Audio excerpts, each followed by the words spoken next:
Dans la Bible, il nous est raconté que pendant la bataille mythologique de Jéricho, le son des trompettes israélites fut si intense qu'elles firent s'écrouler les murailles de la ville ennemie. Trompette de Jéricho, c'est comme ça qu'on nommera l'arme psychologique ultime des nazis.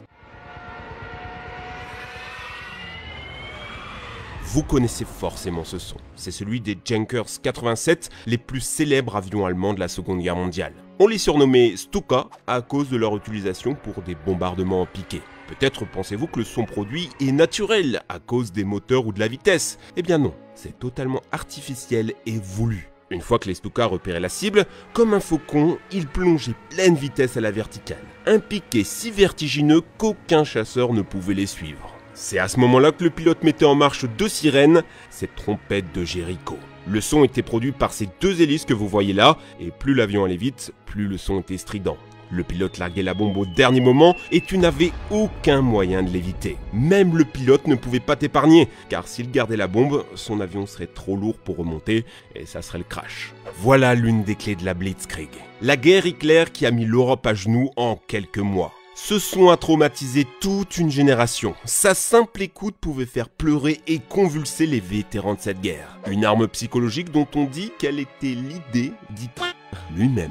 On en installa même sur les bombes. Vous savez ce bruit aigu de chute? Là encore, ce n'est pas un son naturel, mais une alarme destinée à terrifier l'ennemi. Soyons honnêtes néanmoins, ces sons ont très largement été mystifiés par le cinéma. Les trompettes de Jéricho par exemple furent en partie abandonnées, ça ralentissait l'avion, alertait l'ennemi au loin et surtout, ça stressait le pilote. Reste que la légende des Stuka était faite. Vietnam et Ghost Type Number 10.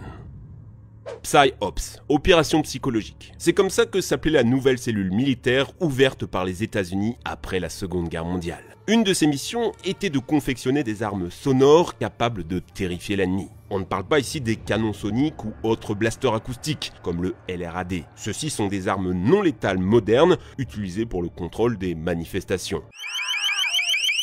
Là, on s'intéresse à de simples bandes sonores, et plus particulièrement celles qui seront utilisées pendant la guerre du Vietnam.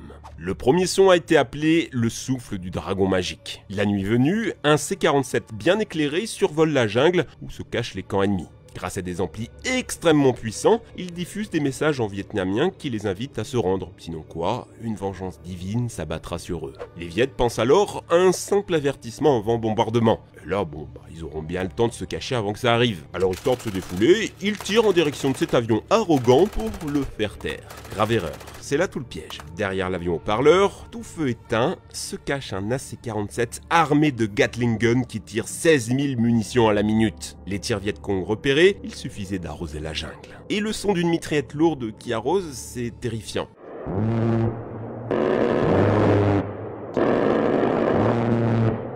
Une fois le massacre fait, l'avion haut-parleur repassé, lâchant un petit, vous voyez, je vous l'avais bien dit. Mais cette fois-ci, aucun tir de réplique. Une autre tactique de guerre psychologique sonore consistait à larguer des haut-parleurs qui diffusaient des rugissements de tigres. Ça a permis de faire fuir plus de 150 Viets d'une colline réputée imprenable. Cette musique qui te hante tous les jours sans que tu le saches. Il existe une musique qui, depuis le Moyen-Âge, accompagne tous les pleurs, les deuils et les morts. Ces 4 premières notes sont aujourd'hui gravées dans l'inconscient de l'humanité.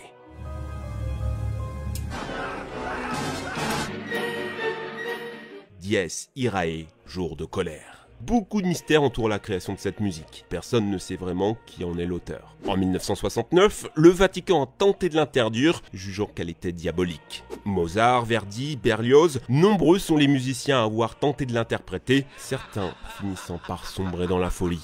Si aujourd'hui cette musique se fait discrète, vous l'entendez beaucoup plus souvent que vous ne le pensez. Car oui, c'est LA musique utilisée par tous les films et séries pour faire naître en vous l'idée de terreur. Le Seigneur des Anneaux, La Reine des Neiges, Infinity Wars, Indiana Jones, en passant par Game of Thrones, Pirates des Caraïbes et Harry Potter, jusque dans des bandes son de jeux vidéo comme Final Fantasy ou EverQuest. Le truc, c'est qu'il existe un accord encore plus terrifiant. Une note redoutée par tous les musiciens, qu'on dit même interdite au Moyen-Âge, car on craignait qu'elle n'invoque le démon. Je parle ici de l'accord du diable.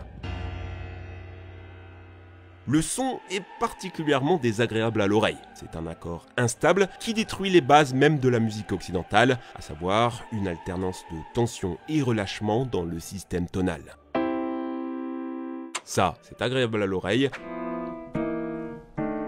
Ça l'est pas. Et cette légende autour de l'agressivité de cette note est arrivée à l'oreille de beaucoup de monde. Les musiciens symphonistes l'utilisent pour créer la terreur dans leur musique. Dans le jazz aussi, avec ce qu'on appelle la note bleue. Le métal, évidemment, qui l'utilise énormément. C'est même un accord qui symbolise un peu cette musique. Mais plus étonnamment, on la retrouve dans des klaxons, les alarmes ou même des sirènes d'ambulance. Tout dans cet accord est fait pour vous terrifier. Le silence. Paradoxalement, ce qui est le plus terrifiant à écouter, c'est le silence lui-même. Dès la Seconde Guerre mondiale, les civils décrivent avec effroi les quelques secondes de silence qui suivent l'explosion d'une bombe. Ce moment hors du temps avant que les blessés ne commencent à hurler de douleur. Les V1, ces fusées explosives lancées sur Londres par les Allemands, devenaient soudain silencieuses lorsqu'elles tombaient à court de carburant. L'engin de mort tombait alors dans un silence insoutenable, infligeant au hasard la destruction et les larmes. Les marines, quant à eux, ont vite appris à leurs dépens lors de la guerre du Vietnam que lorsque la jungle devient soudain silencieuse, que les oiseaux se taisent, tu as intérêt à avoir ton arme près de toi. C'est pour ces différentes raisons que beaucoup de vétérans sont terrifiés par le silence, car c'est forcément pour eux le calme avant la tempête. Mais pas besoin de guerre pour expérimenter ça. Dans notre vie moderne, cette peur du silence est aussi présente. Pas de voiture qui passe, pas de réfrigérateur qui tourne, pas de tic-tac de l'horloge. Le silence peut très vite devenir oppressant. C'est pourquoi beaucoup de gens préfèrent mettre le bourdonnement de la télé ou la radio en fond sonore comme une sorte de présence rassurante. Tu ne me crois pas? Voici une chambre sourde qui absorbe 99,9% des sons. Le bruit ambiant y est de -9 décibels. Si tu y restes quelques minutes, tes oreilles commencent à s'adapter et tu entends des choses auxquelles tu ne faisais jusque-là pas attention. Ta respiration, ton cœur, ta digestion, puis ça devient progressivement insupportable et oppressant. Tu commences à perdre tes repères jusqu'à avoir des hallucinations. Personne n'aurait réussi à rester dans une telle chambre plus de 45 minutes.